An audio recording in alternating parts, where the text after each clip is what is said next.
G'day team, my name's Bell, this is Dog Shadow Gaming, and this is the channel where we live to game and game to live. And today we're looking at episode 5 in our Vermintide 2 walkthrough series. Now this is a guide series, it's meant to be aimed at newer to intermediate players or players just looking to learn a couple of tricks and tips. It's not a high level gameplay video. There's plenty of guys out there who'll do legend stuff and give you the optimized type stuff. I'm just going through sort of each of the classes, what they bring to the table as far as team mechanics, how they help the team, and what they fulfill quite well. I will talk a little bit of meta stuff, as in what is the top weapons considered at the moment as of the 15th of the 8th, 2018, just for anybody watching a year or so from now. We're at patch 1112 at the moment, and so whatever I'm saying is relevant for right now as far as top end meta. However, what I'm more specifically talking about is recruit, veteran, and champion level, not legend as such, because the game has a very, very big shift from champion to legend. There's a huge shift. You won't notice too much of a shift from recruit to vet, and even from vet to champion. There is a definite increase from vet to champion, but it's not nearly as pronounced as champion to legend. It's huge. What I'm trying to teach in these episodes is more about how to get you into good habits and to learn good things, so that when you do start hitting champ and legendary type stuff, you're going to have good habits, good team mechanics. You're going to understand the way of things and why things work. Even if this isn't a particular character you like playing a lot, it's good to know these things, because you're going to need to work with them if somebody else is playing. Okay, so moving into it, today we're going to be looking at Kruber and his mercenary trait or class, I should say. So let's have a quick look at it now and get in. And so hero select. Cool. So now, mercenary Kruber, right? So this is the path that if, after Vermintide 1, he decided he had enough of the Empire and he wanted to be a bit of a mercenary. So that's cool. Let's see what we got. So you've got mercenary Kruber, then you've got waste not one. This is marksman hunter Kruber, and then there's knight Kruber. I showed knight Kruber in the very first episode. We didn't really talk a lot about knight Kruber. We just did general team mechanics in the game in the first episode. So I will come back to knight Kruber and we'll do one on him. But for today, we're looking at mercenary Kruber. So let's have a look. What is this class in his 3 sets for Kruber? Well, this is realistically, it's your damage dealing melee build. Here's your damage dealing range build. Here's your tanky build. This is your damage dealing melee build. It's set up for big two-handed weapons, and I'll show you why. So pace strikes, passive ability, hit 3 enemies in one swing, grants 10% increased attack speed. Now all of the two-handed weapons are slower than the one-handed weapons. The halberd, which you're seeing at the moment, is fairly quick, and the hacker or executioner sword is fairly quick, but the other two-handed bastard sword and the two-handed hammer, especially the two-handed hammer, are very, very slow. So this build is sort of built for those two-handed big damage dealing melees or some weapons, those bigger ones. So Marcus, that's his passive. So his active skill, his F-bomb, is morale boost. So Marcus grants nearby allies 25 temporary health. So if you've been listening into 1, 2, 3, or 4 of my walkthrough guides of Athel Lauren or Emperor and Flames, I did talk about temp health and how really important that is, and we will go through it really quickly. Something I didn't show in my last clip was actually going through the talent tree as well, which is something I will do in this one. So it gives 25 temp health, which is really, really good, and staggers all enemies. So it's kind of got like this AoE sort of knockdown, which is really, really effective if you're getting swarmed. Very, very good. So his perks are hitting sweet spot, attacks cleave through more enemies. So there is a cleave mechanic in the game. If you've got a horde in front of you, depending on the weapon you've got, it will only go through so many enemies before it stops, right?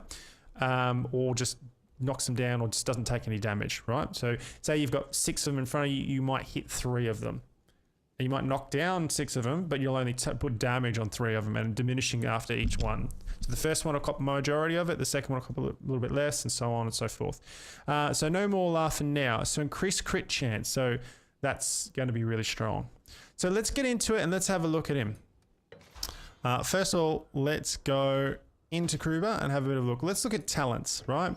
So I don't often play Mercenary Kruber. To be honest, I tend to just, when I play Kruber, I play the Knight Kruber just because I like him because it's more thematic. You're an Empire Knight sort of stuff. But this is a very good character to play. So let's have a look at his first set of tiers. You've got increased stamina regeneration by 30%. Now, stamina is important because it's all about your blocking, right? Your ability to block and your ability to push, very important. Increases critical hit chance by 5%. So this is your ability. This is damage, flat stick. Increases healing effects increases healing effects by 30%.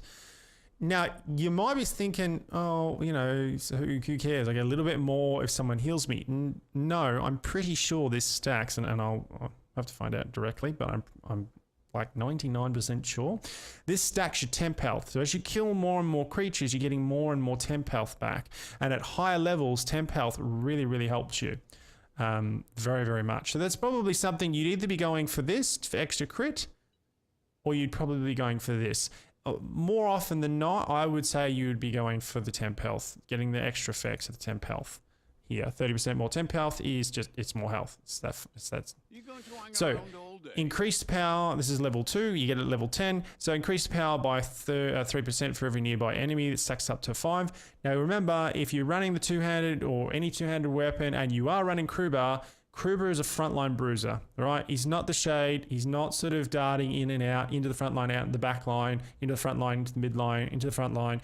He is front line. You more often than not, you're going to be the tanky-ish class there, unless the dwarf's in like Ironbreaker mode. Even then, you're still going to be up front. You're there for the front, right? So increasing your power for every one is actually not too bad. Reduces damage taken by 35% when below 50% health, so that's quite good. Not so important if you're getting all that temp health back though, so I don't know how useful that would be if you're constantly running high temp health, right? Reduces the attack interruption time when taking damage by 35%. Not too bad, although again, reduces the attack interruption time when taking damage. Okay, but ideally you don't want to be taking that much damage. So, I mean, out of all 3 of them, I would probably be going this one. Moving on to our third set, you get it at level 15. Okay, you've got Ryland Reaper, increases power by 15% when Pace Strikes is active. Okay, so remember, I'll go back and we'll talk about Pace Strikes up here. Hitting 3 enemies in one swing grants 10% increased attack speed for 6 seconds. So increases power by 15 when Pace Strikes. So you're upping in speed and you're upping in power. Moving on to the next one. Reduces damage taken by 25% when Pace Strikes is active. So again, any damage that does come in while you're swinging that weapon is going to be reduced. Pace Strike spreads to nearby allies.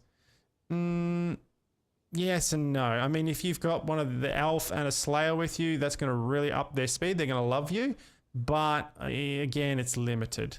If you're not playing in pugs, if you're playing in actual dedicated groups and you're talking over, Discord and you've got 4 players and you're working together, this could be really effective. But for most people, they're going to be pugging, and I'd probably be looking at either this or this. At higher levels, I'd probably be looking at this. At lower levels, I'd be probably pushing the power. And it depends on how good you are at blocking, dodging, what kind of weapon you've got as well. Reducing damage. So if you're running the big double-handed hammer, you might look at reducing the attack interruption, and you might look at reducing damage taken in, because sometimes you will take it in as you go in the swing if you're not good with your dodging and your movement as you're coming up. But once you get better, you don't want to be taking damage. So this is, realistically, you're going to be going for this. Okay, so moving on at level 20. Critical hits grant 3% temporary health. Now this sounds good. But even the most highly crit, like mages with just stacking crit out the wazoo, and the shade stacking crit out the wazoo, or even Krubers ranged class, he's I forget what it's called, but his range class, who when they stat crit, they're not. This is still not worth it. I have not come across a class where this or this is more useful than this. Kills grant 2 temporary health.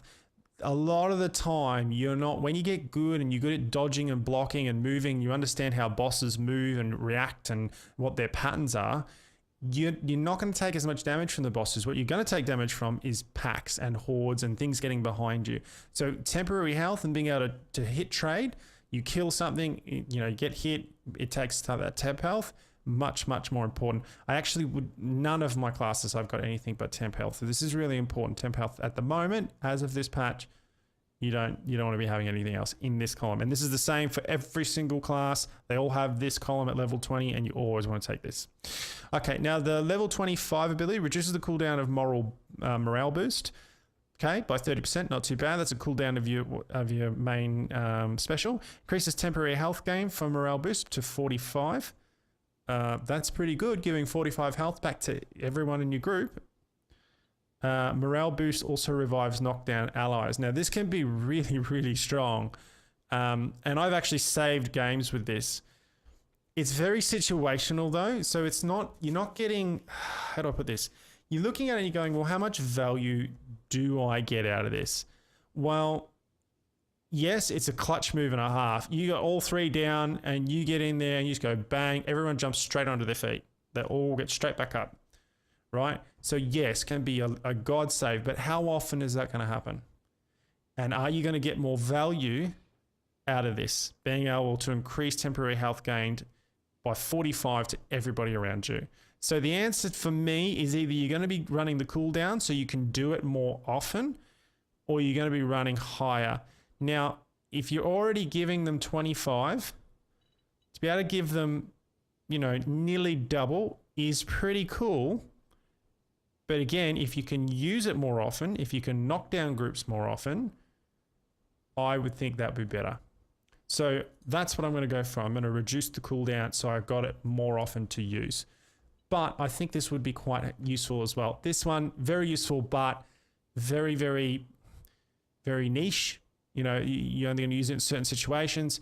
Again, great, but if one of you guys is down, the other ones are all full temp health, and you have to use this, well, it's a waste, isn't it? Whereas this is going to constantly be used. You can always use more cooldown of your special. So we're going to look at that. Just quickly, no, we don't want to do that. Okay, so today, we're looking at those abilities and we're going, okay, let's have a look at his weapons, right? Now, ideally, using this class, having that cleave and being able to cleave through more enemies, it ups its critical damage. That's all of his great stuff, right? So realistically, you're either going to be using the halberd, which is what he standard and customs comes with. And for new players who are playing Kruber, whether you're playing the knight, in fact, any of his 3 classes, the halberd is pretty much the meta pick at the moment. It's got great range. You've really got good distance with this weapon. It's fairly straightforward. It's easy to use. It's got a good block. It's got a great charge. And, you can really get that attack down. If we have a look at it in the tooltips, it has wide sweeps, shield breaking, and versatile. So this is a good weapon, and I do recommend new players getting used to it. I'm not as big a fan of it just because I'm a thematic player. I love the lore. So I really like either the two-hander or I really like the hammer. Now, of the two-hander, meta-wise, is probably a lot more usable. But I just really love the feel of the hammer, and I really love playing with the hammer. So on lower levels, I do tend to play this. I'll use this right up to champion, no problem. But if you're going to go to a legendary sort of gameplay, then I would probably look at more of this or this. And I mean, ultimately, if you're really getting tough, I'd be using this or this for top legendary type stuff. And you might think, well, why would you use the single-handed mace over the shield? Well, this is a lot more clunky. It doesn't move as quick, whereas with this, the strikes are quicker. You can move a little bit quicker. It doesn't bog you down as much. So there's a lot more to it than that, but I won't go into it because you can get that sort of information, that high-level legend type stuff information from other channels like JSAT or Quantum Charlie. These guys are really, really good top-level players, and they will explain it in a lot more depth than I will go into today because this is more beginner to intermediate guide. All right, so today we'll run with the Executioner and we'll see how we go with it. Yeah. Now this is a great sword, and it is, we'll go through what it is. This one's got a bit of attack speed and then power versus chaos. Critical hits increase attack speed by 20 for 5 seconds. So what I'm looking to do here is really increase the speed of this thing, like just really like lawnmower through things, swift slaying. What I would actually do is I'd probably go crafting, because I've already got a heap of that coming anyway. So what I'll probably do is re-roll the trade on it real quick. Where is it? Here we go. And what I'm looking for here is I'll probably move this to... No, don't want to do that. I'm going to change the trait. Critical hits reduced. No, don't want that either. Time blocks, so parry. Time blocks reduce stamina cost by 100%. This is a god save, right? And so I would run this on just about every melee weapon these days. So we're going to run that on that to give us a little bit more blocking power. We've got the attack speed to lift its speed up a little bit. This is it's quicker than the hammer, to be fair, but it's still slower than a single hander. We've got the handgun here. Now of his ranged abilities. So hang on, we just go back here. You've got the hacker, you've got the halberd, then you've got sword and board, and mace and board as well. These are a lot more viable now. They used to not be much good in this game. They were really good in Vermintide 1, not so good at the moment, but these are completely viable all the way up into champion play. Legend, again, I would learn to be more dodgy. You want to really be good at dodging, blocking, pushing by that stage, and so you won't need the shield component of it. It'll slow you down too much. But right up to champion and right through champion, definitely you can play any single weapon here you want to play. I won't go too much around the champion into that because I don't want to take too much longer.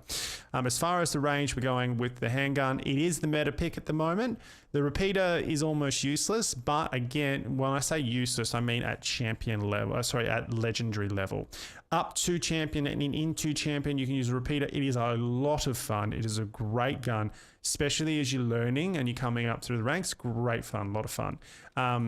The other one is the Blunderbuss. Huge fun with this one too. And this one is very usable in the later stages of the meta and well into champion and even legend. You'll see a lot of people using it. It's great fun. It has all the aspects of a shotgun. It's short range. It does a lot of burst damage. It'll hit more than one target. It's great crowd control. If we have a look at it here, it'll tell you high damage, crowd control, close range. Enough said. Really good gun. However, myself, high damage sniper headshot, I usually take this because if somebody else misses that special, that whatever, I then get a chance at getting at them. It's very strong. It's one-shot kills for a lot of things right up to champion level, and then headshots will still sometimes kill things, especially with a bit of crit on it. So this is probably the meta pick. So the meta pick for him at the moment for legend, and again, totally different, depends on the skill of the character, is probably the handgun and the halberd. Cool. Moving into our trinkets here, we got necklace. I've just put 20% health, 24 push block. It's whatever. Increases effectiveness of healing on you by 30%. So remember we talked about the effect of temp health. So that affects temp health. And remember, this is a game of attrition and it's outlasting and not using all the health, right? You don't want to be a health hog. All right, so we've got a bit of attack speed on here to up the attack speed, and we've got some power versus chaos. We've got attack speed here. So we probably don't need to double that both. We probably could put something else on here. I had this when I was running the two-handed hammer, just to give it a little bit of extra oomph. You probably don't need it. To be absolutely fair, probably don't need it. But we'll leave it on for now. Then we've got just cooldown reduction and 33% curse. Now, I haven't really talked about curse resistance in the last couple of videos, so I will talk about it really quickly now. This is a must. Now, it doesn't matter whether you're doing, not so much recruit, but as soon as you get to champion level, when you hit those grims, and you're going to pick up those grims, those 2 grim books, you'll notice that your health just goes in half, right? It blocks half your health bar. This helps to reduce that effect a little bit, so it's absolutely crucial at later levels. because remember, it doesn't just block your standard health, it blocks your temp health as well. So I would say get used to having this on your trinket. Always have it on. If you don't have it, roll one with it. Curse resistance, even if you can't get something like this is a red, so it's a max roll. But just trying to get some curse resistance will help you a lot to mitigate that. Now, on this, we've got grenades cause hit damage to take 20%. This is really important because if we've got a boss, we're going to throw the grenade at him first, then we're going to rush in, we're going to get 20% extra damage on him for the first 10 seconds. Really, really effective. Increases duration of potions by 50%. Fairly self-explanatory.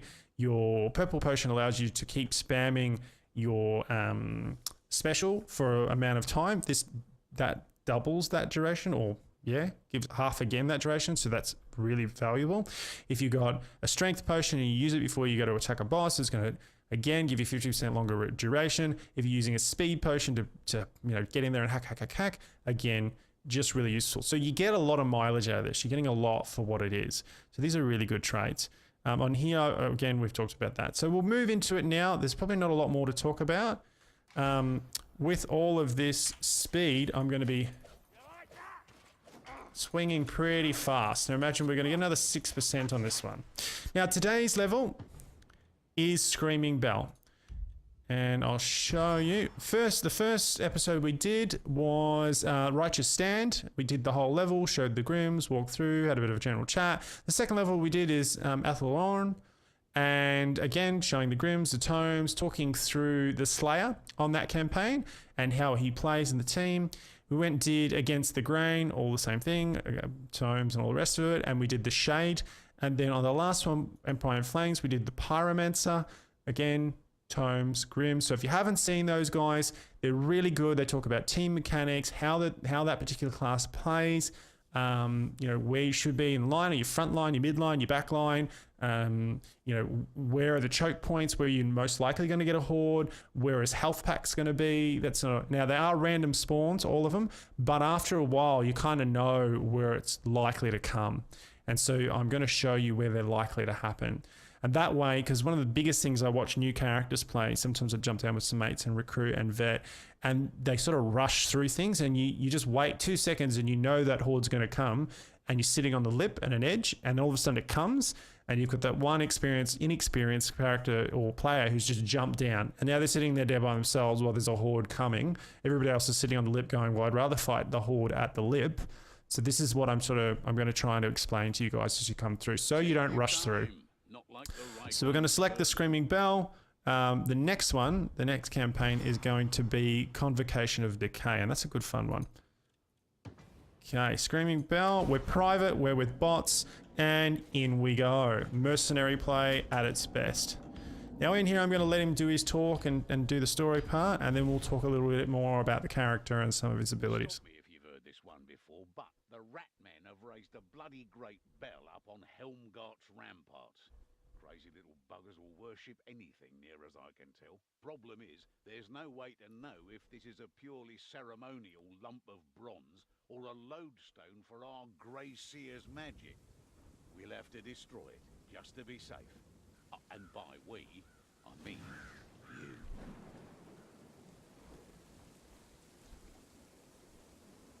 Of course he means me. He always means me. Alright, moving in.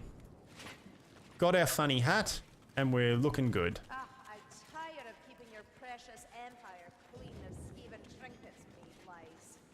Why bells, though? I don't get it. Rats should worship cheese or something. Off to work, Ringradi. Rats and vermin, stink and sweet. Okay, we're going to pick up this purple here. Now there's usually something either there, a purple. There's usually either one down there in the corner, or one over here. And we got a bomb, which is cool.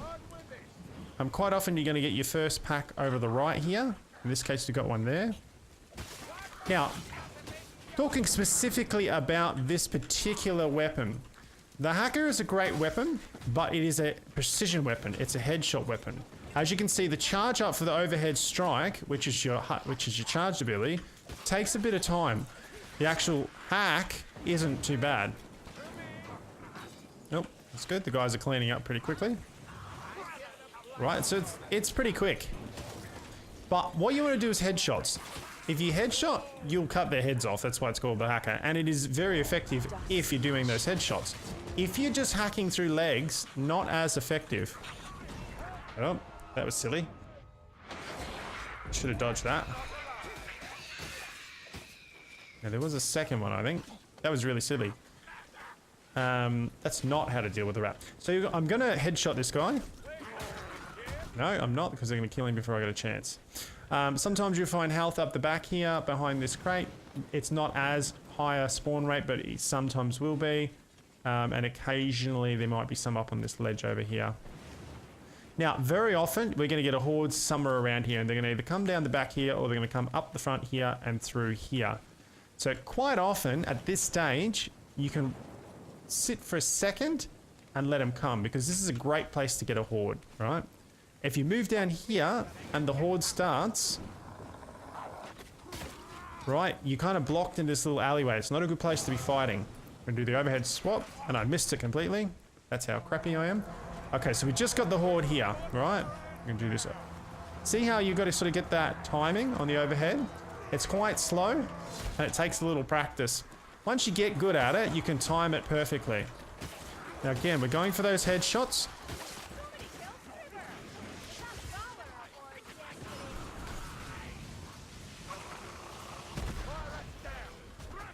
I'm going to let my, again, really aiming for those headshots. That's really important. Now, this doesn't have the mass of the two-handed hammer, so if you get stuff with a lot of armor on it, it will not kill them, and it might not even knock them over. So the hammer's really good because it really controls the battlefield. It'll knock things around like ragdolls. This will do more damage as a crit. Okay, so we want to move up here. We've got an assassin somewhere. He's over there. Just going to get rid of him. Okay, so to do this right, it takes a little practice at first. You jump from that one to that one, and then you're sort of jumping up and over. Now from here,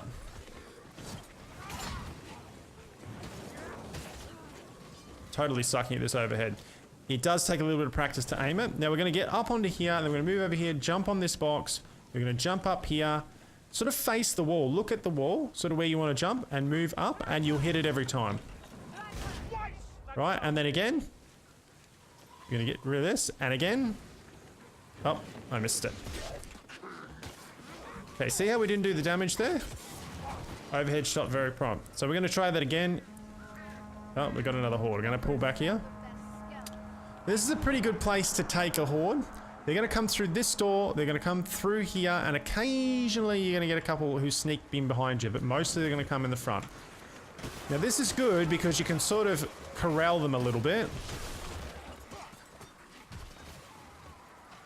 Right. And as you can see, I'm aiming up a little bit to try and get as many of those headshots as I can.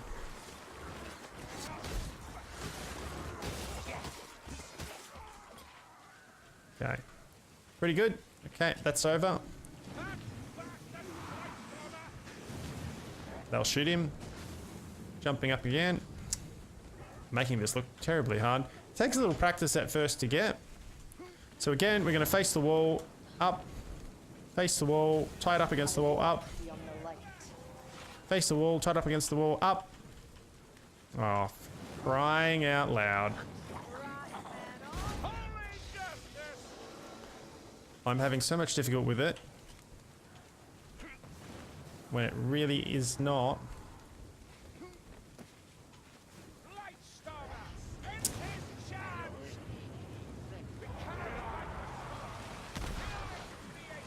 Crap.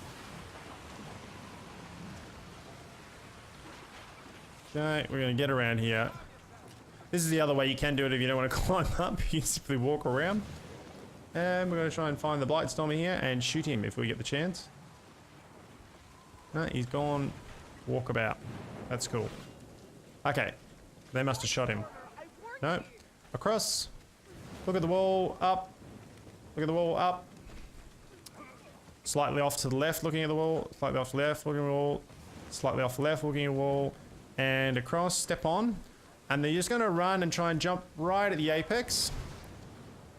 And right here is your first grim. Boom. Right? That's your first grim. Now your first tome is just next to us. So we're going to pop back down now. And we're going to go back around here. You can go the other side as well. I'm just going to guzzle this. Okay, so where do we want to hit this? This is a pretty big open courtyard, so it's not a bad place to have it. And they're going to come through this door.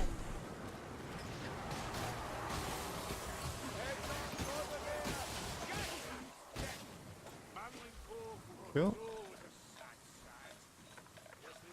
Alright, we're going to move down here. And we'll take them over this barricade now.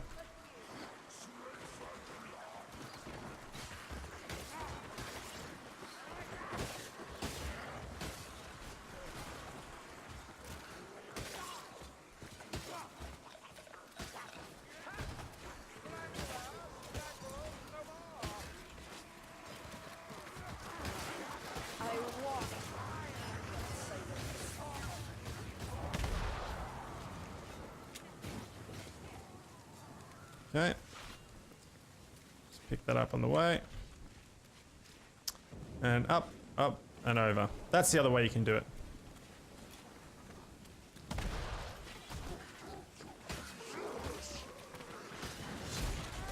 Overhead strike. Headshot. Again, you're looking for the headshots with this. It's not just... The hammer's kind of a little bit more... You can just sort of hit them and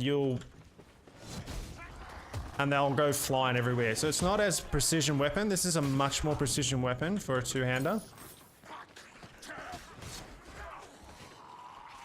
And there is a movement that you sort of have to get used to. So this is the second tome now, guys. We've just come up into the building. And from here, there's this little pit over here, right? So we're going to want to go around, around.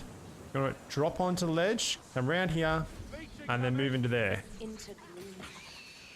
Cool. And here we go. We're going to keep moving. No, he's down. So that's another thing, guys. You'll notice a couple of times here I've gone to pull my gun up and do something, and I haven't reloaded it after the last time I used it. This is a problem. So you really want to try and get into the habit early on of allowing yourself. That was a successful overhead. Okay, so we're going to pull back here.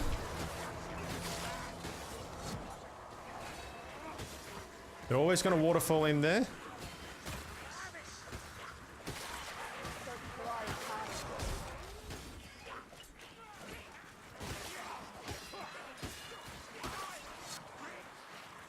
Okay.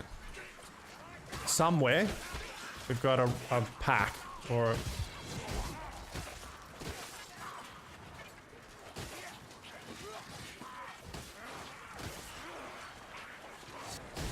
There they are, they're up top. Hear that warp sound like we've talked about in past episodes? This is a cue for you to be blocking and turning. It's not going to happen if they're in front of you or off to the side of you. It's only going to happen if they're coming in and they're actually in the middle of striking you from the rear. As soon as you hear it, block and turn. Another reason why, as I said in the last episode, it's very important that we use headphones so that you can sort of distinguish where it's coming from and what it is. Okay, so we're going to now look at the second of the tomes. This one is a little bit tricky to get. It's a bit of a jumpy thing. So what we're doing is we're aiming to get on this and then over to the next one. So we've got to get onto this one and then bounce onto that one. And hopefully I won't make this look quite as hard as I did on the last one. Maybe I'm going to make it look hard. Okay, so going to move right up to the edge, jump, bounce. Then once you get onto here... Did it again, eh? Once I get up to here, I'll just let this guy get up. And we'll kill him. You're going to jump onto this little peg here, right? And then from here, you're going to sort of move across and jump again. Up to here. Then up in here is the second of the tomes.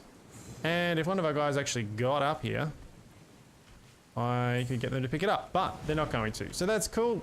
That is the second of the tomes. So we would have 2 tomes and 1 grim at this point. Okay, so just in here, you're going to have these packs coming everywhere. Right. And there's usually going to be getting water fire throwers. So if you get a pack in here, you're going to want to fight them. They're going to waterfall here.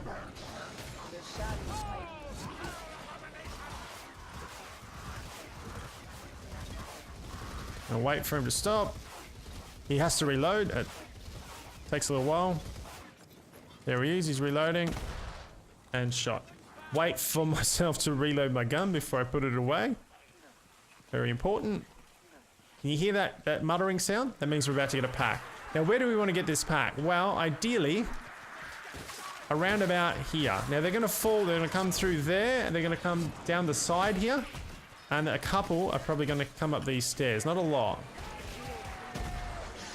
So again, really important to allow yourself to reload for exactly that. Good to keep pushing. Don't just keep swinging. Like this weapon, you might think, oh, I can just keep swinging. I'm just going to keep hacking them. But unfortunately, that is not the case. So we hear that whoop sound. And again. Okay, this is a good time for a bomb. Overhead swing. Okay, I'm going to use a special. There we go. Overhead swing, overhead swing. Excellent. So if you've got the bomb, there's 2 places to use a bomb, realistically. If you've got a big armored pack like that, don't use them for normal packs, it's just not worth it. But an armored pack hitting you, you can use it to just basically stop them from overrunning you.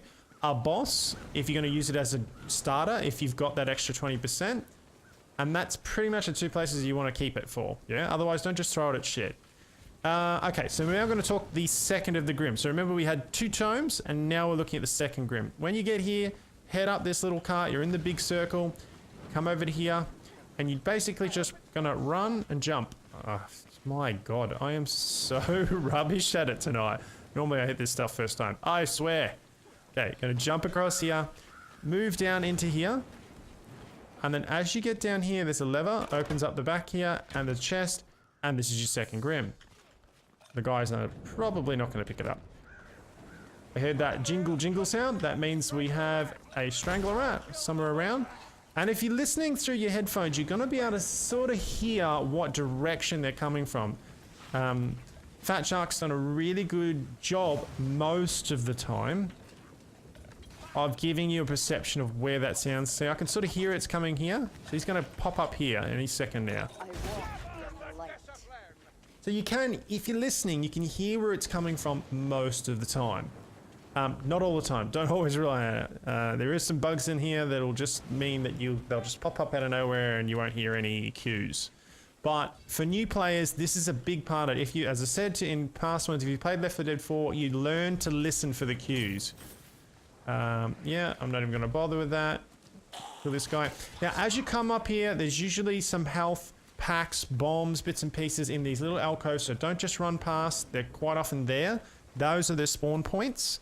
So be on the lookout for them if you need health. That's the sound. We've now got a pack coming. So where do I want to fight this pack? Well, I'm going to want to fight it up here. I want them coming up to me and me just getting these beautiful headshots. I can cleave them from here. Okay, he's going to get up. Oh, moving back. Allow the gas to work for us. It's sometimes, and you'll notice this if you watch like JSAT playing, sometimes you can leave the gas bombardier a little bit, let him poison his own people. I don't suggest leaving it long term, but don't stress too much. You can always move out of the gas. They've got to come to you, so they've got to move through it. They're going to take damage while they're doing that. For the exiles, Ken. Cool. Easiest way to deal with a rat with shield. The black rats with the shields. Now, as we come up here, quite often in the lower levels, recruit and veteran, there will be a health pack right here. right? And so there, usually something around the back here as well. Cool. Now, we're going to now do the last tome. Oh, okay. We've got a Rat Ogre Flamer. We'll wait for that. Here he is. He's coming down. Now, headshots for the Rat Ogre Flamer are the way to go here. Either headshot, or you want to be doing his controller on his back. There's a little, like a little rat guy there. You can see him. It's one or the other, guys. Can't hit him in the front. Now, that was a terrible shot. Okay, there we go. That's the little rat guy, the controller. He's gonna do. You're gonna do a lot of damage to him. When you got this kind of weapon, again, headshots. Cool. All right. So remember, my guys are pretty high level. I'm gonna pick that up. We got some blue here. There's quite often health in here. It's a little health pack. We're gonna reload that gun. Now, here is your very last tome, guys. That's it. You've got all the tomes and all the Grims, and they're all here. My bots have been useless and not come to any of them this run, but that's okay. Now, we're gonna keep moving. Now, there'll be quite often health or, this is a particular spawn point, health or bombs here. Usually bombs, and quite often there'll be like potions. There's quite often health here. Stay close to me. I see the path. Hear that tinkling, jingling sound? There you go. That was terrible, Balth. Absolutely terrible. All right, and now we got a fire rat. Now he, I would say, is coming from this way. Would be my guess. Oh. Then we got another potion up here, and quite often there is one. There's our fire rat. Headshot to the face, and you're now seeing the power of the handgun, which is amazing. Another health here. I'm gonna pick this one up, and we're gonna give a heal. I'm getting distracted a little bit as I'm talking to you guys. So we're gonna keep going up here. Usually I go up the right-hand stairs. You can come up the left if you like. It's pretty standard. You're gonna get a couple of these, and then you're gonna get a couple of these guys. We're gonna do an overhead strike here. Push, off block. Overhead strike. Overhead strike. Overhead strike. Moving, dodging, weaving. Bit of juking. Don't just stand there, guys. Like, I cannot stress this enough. You have to keep moving. Even if you're playing this guy with a big two-hander and you think, oh, I'm invincible, I'm just hacking through people. At lower levels, you might get away with a little bit more. You'll be able to trade temp health for hits. But at higher levels, you want to keep moving. You want to sort of make the computer try to guess where you're going to be. Be a bit more random. Also, watch where you're moving. Continually positioning yourself. Oh, there we go. Got temp health back. Okay. Yep, excellent. We're going to let our gun reload. Cool. Health over to the right here. Health over here. Got him mid-air. Good shot. Cool. Now as we move up here, on the left there's usually a potion. Stagger. Low levels. Higher levels, you get to champion, you start doing those cross cuts on these big brawlers, you're going to get absolutely nothing. It's just not going to do rubbish all, right? So you're going to have to make sure you're doing those headshots and landing them with brawlers. I think they're brawlers, whatever they're called. Okay, there's another one here. There quite often is health and ammunition here. Now, you quite often get an assassin here who'll play you on the stairs, or something. We've managed to get through it. If you do get a pack in here, they'll come over this gate and over that gate, and they'll hit you from around this corner. Usually won't come from behind. Well, they will, sorry. That's lies. Now in here, we're just about to fight the boss fight. Sometimes I'll wait at this lip a little bit to see if we'll get a pack horde and make them... Okay, we've got a light storm. We'll jump down. Got some health here on the right. Where's the gas rat? In darkness. Oh, there's a gas rat. He's down. Rat with shield. There's another one over here. Okay, we're going to leave this to the guys. Whoop, hang on. I was. Okay. And now we're going to revive.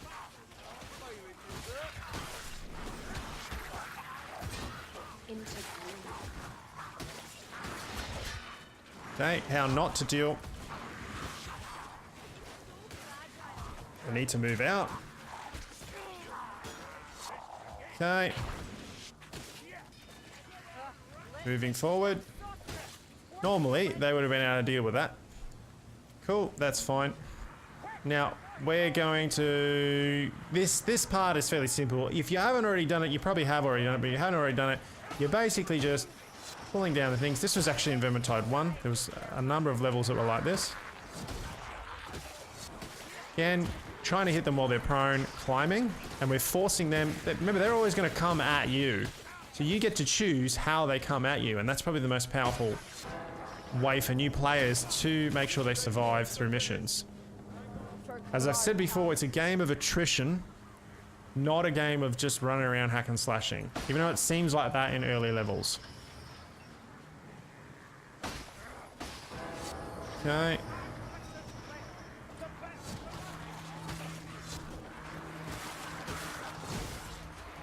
Bit of a block, push, push.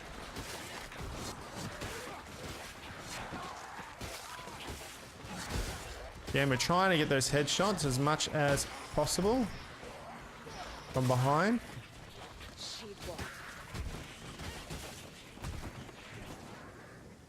Okay.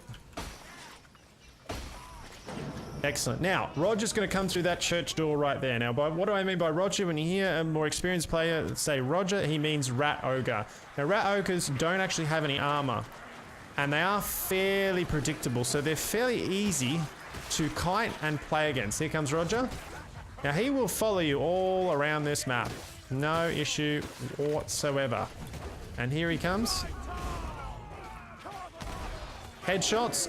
You can hit him anywhere, but headshots do the most damage. Now,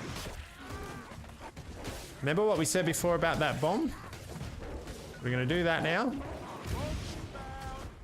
Now, for 10 seconds, we do extra damage.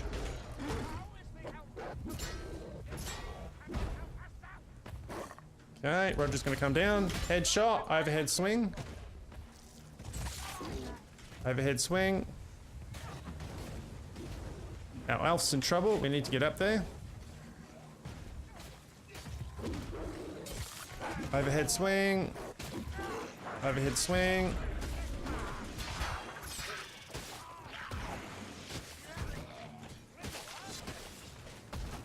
Okay, Roger's down. Got the elf back up. So, overhead swing to the head. Those headshots. Oh, we got a... Cool. Now, from this point, you've got all your Grims, you've got all your Tomes, you're walking down with Roger. Yep, you're basically going to... It's just a downhill run with them coming at you. The higher the level, the more they're going to come at you, and the more they're going to be, well, harder to take, basically. You'll get more of the Black Furs, which are the armored Skaven. So there you saw me use my special to sort of shove everyone back. I walk in endless silence. And give them all a little bit of health.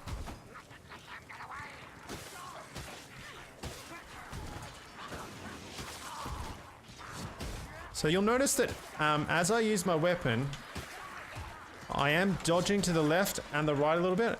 I'm using, as we talked about in episodes 1, 2, and 3, I'm using my spacebar to dodge, because I have separated my jump and my space, so my jump is now on my shift key, and my dodge is on my spacebar. Right, so I keep moving. And you can see our temp health there in white.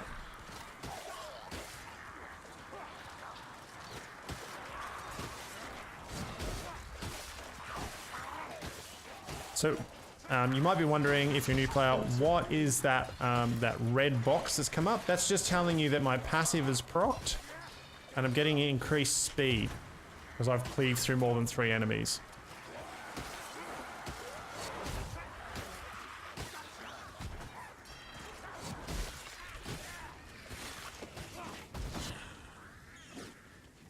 So again, you notice when I'm paying attention, I'm trying to get the headshots with the swings. I'm moving, dodging left and right. Yep, positioning myself while I'm doing it. So, we don't really need to go up there, I'm just showing you. Keep moving, keep dodging, moving around behind them. Overhead strikes to the head for them. If they're up too close, I give them a push to try and give myself distance, and then in for the headshot. And that's really that's the mission, guys. This is the end of it. If I can see them, I mean, it's important to sort of have a look and wait for them to raise their hand and then push, yeah? Cool. So that's really it. So now, whether you're using the hacker sword there, the executioner, or whether you're using the hammer, or whether you're using, it doesn't matter what the weapon is, you'll notice that I pushed quite a lot. So I pushed, attacked. With the latest patch of 1.1.1.2, shoving is a lot more effective than it used to be. And it's a really good way to put your opponents off the attack, and then you can get into the attack. If you just keep attacking, they will attack through your attack. Even the hammer, which has really, really good ragdoll effect, as I've been talking about, will still have hits come through his attack to hit him. So you can't just rely on that. And it is a common cause for new Kruber players to do that and to pay for it hard. Now, in the lower levels, you're not going to notice that as much. You don't really feel the hits. The rats are like really sloppy, and there's not as many of them, and they're not as hardcore. And when you do get hit, you're not losing as much. But as soon as you get into champ and you get into legendary, a hit from even a scrawny rat will take half your life. So you only got 2 hits and you're dead. 2, 3. If you're Kruber or the tank, you've got a fair bit more. But say you're playing the shade, you got 2 hits. Even from a like one of the shitty little rats, you're down. So you got to be really careful. You got to be really listening for that whoop sound from behind you, and you got to be really working your dodging and weaving. And when you get good at dodging and weaving, it doesn't matter what character you're playing, you're going to be better at it. Okay, so guys, that was Krubers the Mercenary. And again, just looking at the build, you can see what we were using. We were using the executioner sword, we were using the handgun, we were using the hedge, we were just using the necklace. And the charms, talents that we were using. So we went through them there. Now these are by no means probably not the meta of talents, and it will depend on how you want to build him. You can build him a different way, but this is just a good way to build him. This was very damagey based. I did lose a bit of health I was going through. I was trying to talk to you guys, so I wasn't paying attention as closely as I should have, to be fair.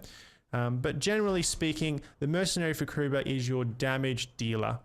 He's still a bit tanky. He's still tankier than some of the other players like Saltspire and the Handmaiden or Carillion. But this is probably, it's more of a damage layout. So you're probably mid to front line with this guy, whereas Knight Kruber is definitely front line, and then the Huntsman is definitely mid back line. So yeah, I hope you learned a lot from this, guys. I hope you've enjoyed it. As always, if you have, guys, please do leave a like. I ask it every time. I know people are watching them, but I don't know. I used to be guilty of it myself. You'd watch it, go, that's really good, and then forget to like. Please do like if you enjoyed it. If you don't like, that's cool. Don't like it, I'm cool. But, and if you really liked it, then hit up the subscribe button to get more of this action. We're going to be going through every single class. We'll go through every single level, and I'll go through all the Grims and all the tomes and do it all. So keep on watching if you want to learn more about the game, and hopefully you are. Hopefully you're learning a little bit. As I said, this is a pretty good starter guide and intermediate guide. All right, guys, thanks for watching, and I'll see you on the next show of Dog Shadow Gaming. Thank you very much. See ya. Bye.